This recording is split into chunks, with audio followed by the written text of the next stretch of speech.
Hello students, welcome to the new video.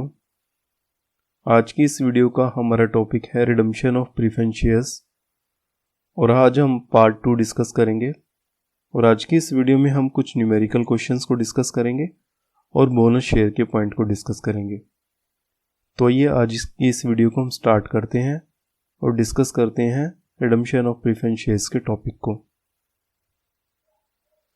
तो redemption of preference shares के आज की इस वीडियो में हम एक न्यूमेरिकल क्वेश्चन डिस्कस करते हैं। पार्ट 1 में हमने जो है थ्योरेटिकल पोर्शन को डिस्कस किया था और एक न्यूमेरिकल क्वेश्चन को भी डिस्कस किया था।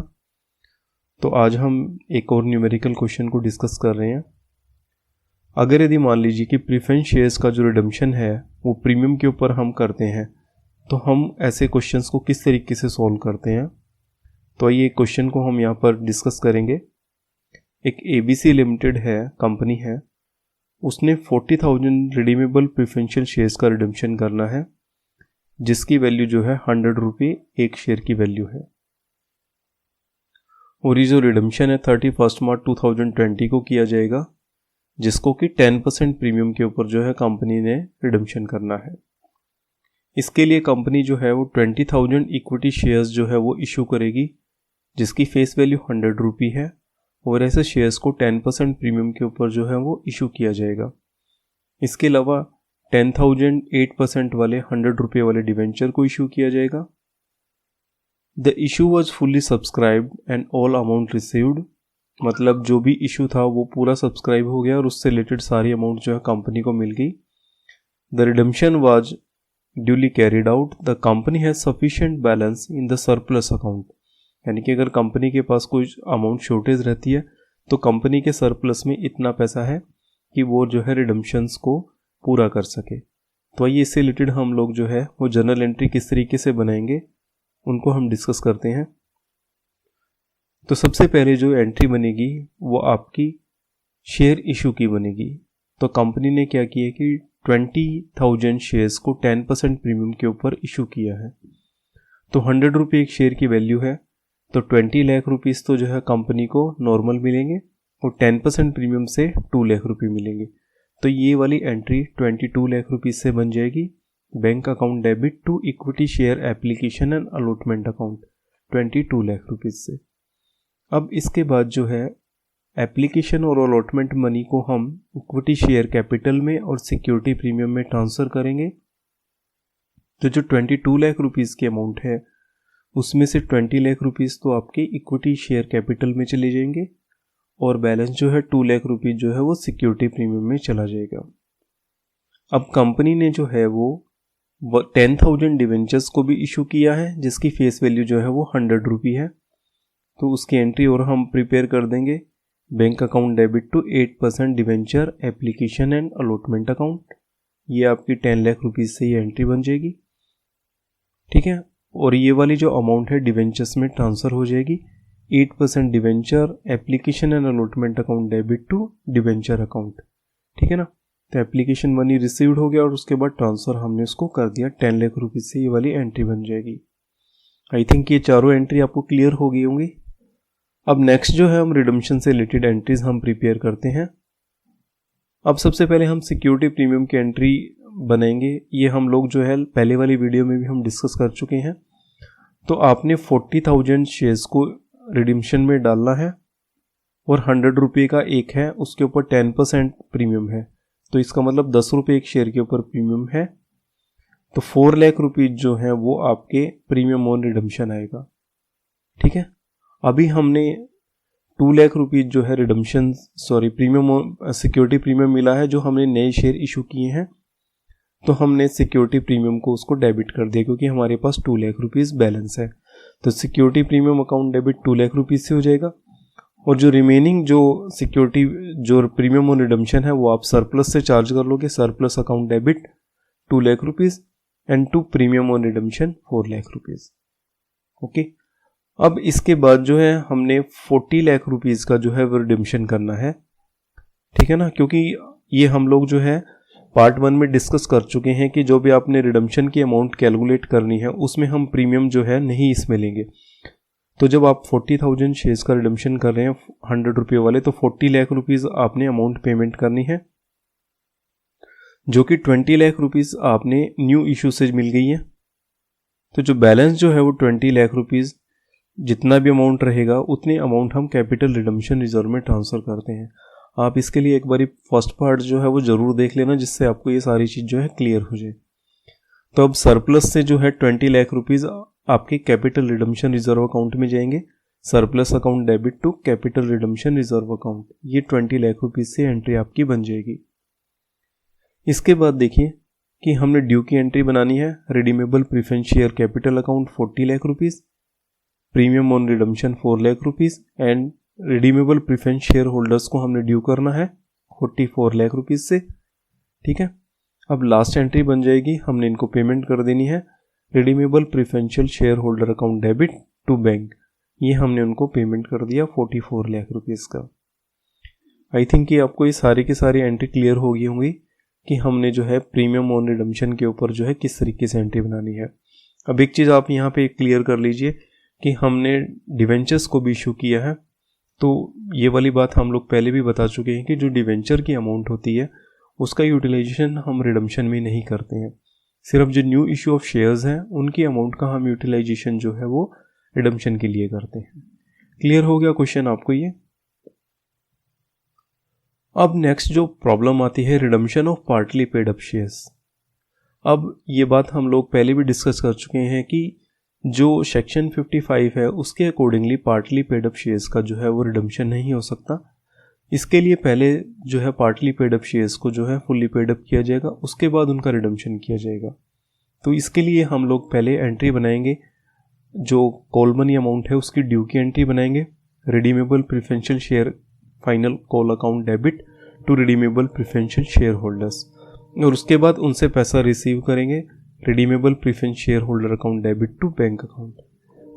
उसके बाद जो है हम उसकी पेमेंट करेंगे। ठीक है ना, redeemable preference share capital account debit to redeemable preference share holder और redeemable preference share holder account debit to bank. इसके अलावा जो प्रीमियम वगैरह की एंट्री है जिस तरीके से हमने फर्स्ट पॉइंट में किया है डिस्कस, उसी तरीके से वो वाली एंट्री आपकी बनती चली जाएंगी। ये हमने सिर्फ अगर यदि मान लीजिए कि आपकी कॉल मनी अगर ड्यू है, अगर फुल्ली पेड अप नहीं है, तो पहले तो उनको फुल्ली पेड अप बनाएंगे, उसके बाद जो है हम इनकी पेमेंट करेंगे। नेक्स्ट जो पॉइंट आता है बोनस शेयर का। अब बोनस शेयर क्या होते हैं? नॉर्मली हमें पता है कि बोनस शेयर जो ऐसे शेयर्स होते हैं जो कंपनी जो है फ्री ऑफ कॉस्ट जो है वो कंपनी के शेयर होल्डर्स को डिस्ट्रीब्यूट करती है। आइए एक बारी हम ला के अकॉर्डिंगली भी इस चीज़ को डिस्कस कर लेते हैं।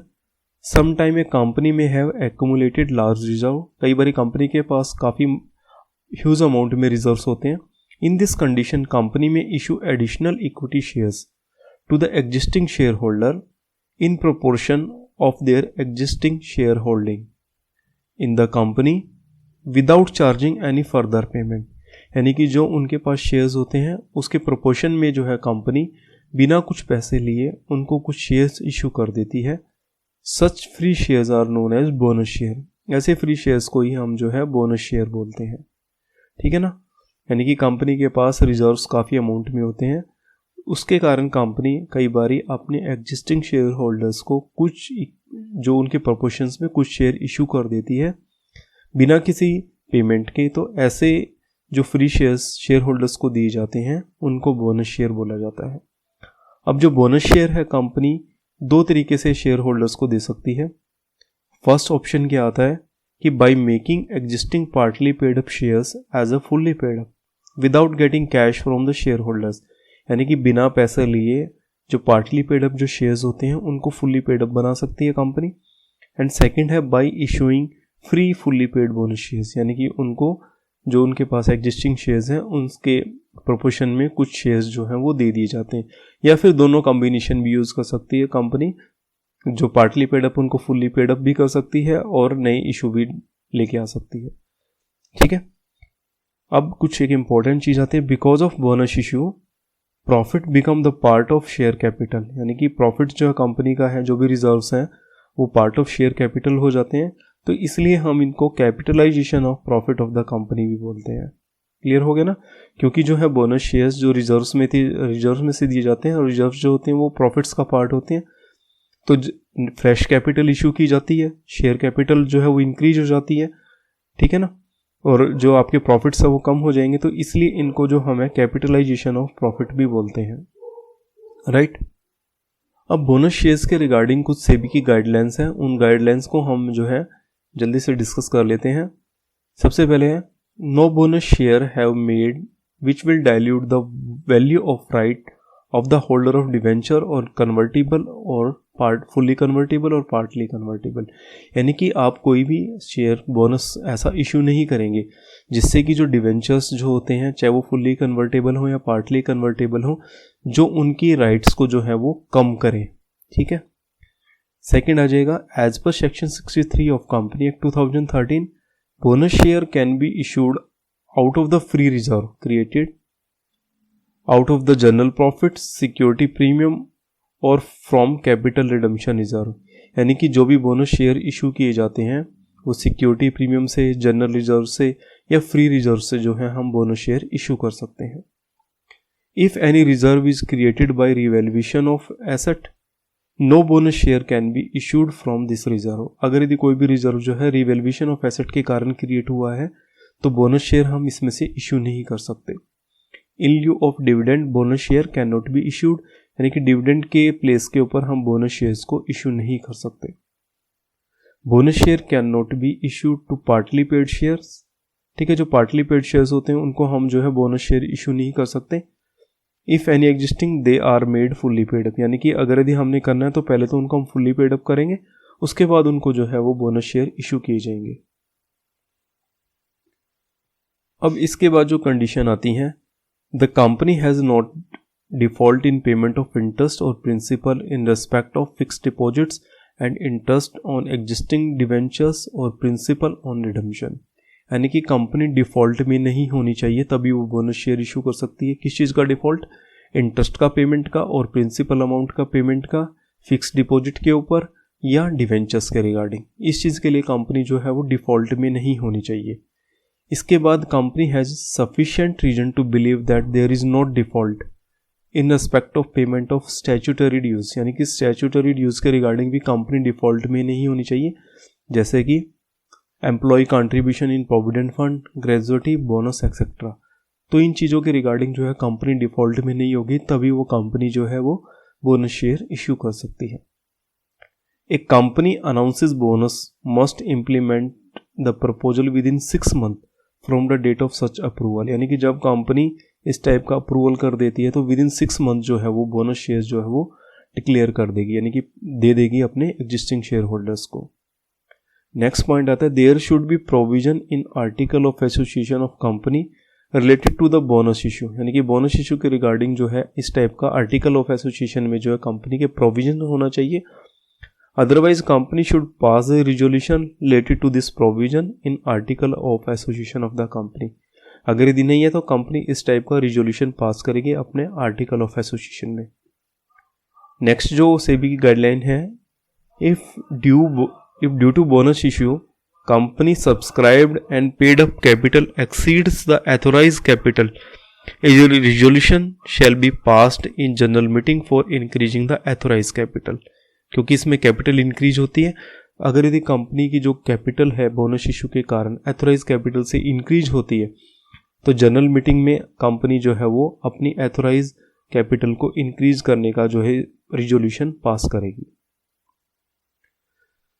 जो बोनस शेयर है वो हम कौन कौन से रिजर्व से हम दे सकते हैं, एक बार देखिए। कैपिटल रिडम्पशन रिजर्व से, सिक्योरिटी प्रीमियम अकाउंट से, surplus account, any other free reserve such as general reserve, development rebate reserve, investment allowance reserve, debenture redemption reserve. यानी कि ये जितने भी हमने रिजर्व डिस्कस किए हैं इनमें से जो है कंपनी बोनस शेयर्स का इशू कर सकती है। लेकिन कैपिटल रिजर्व में से जो है as per SEBI guidelines company जो है वो बोनस शेयर को इशू नहीं कर सकती है। राइट, आपको मेरे ख्याल से बेसिक्स क्लियर हो गया होगा। तो आज की वीडियो में हम यही पॉइंट डिस्कस करेंगे। इसका जो न्यूमेरिकल पोर्शन है हम नेक्स्ट जो वीडियो पार्ट 3 के अंदर जो है इससे रिलेटेड जो भी न्यूमेरिकल क्वेश्चन है उनको हम डिस्कस करेंगे। आपको कोई भी डाउट है आप अपने कमेंट सेक्शन में जो है उस डाउट को लिख सकते हो। राइट। आपको वीडियो कैसी लगी, वीडियो के बारे में आप अपने कमेंट ज़रूर शेयर कीजिए। ठीक है, वीडियो को भी शेयर कीजिए, चैनल को सब्सक्राइब कीजिए, वीडियो को लाइक कीजिए। Thank you so much for watching the video. Thank you.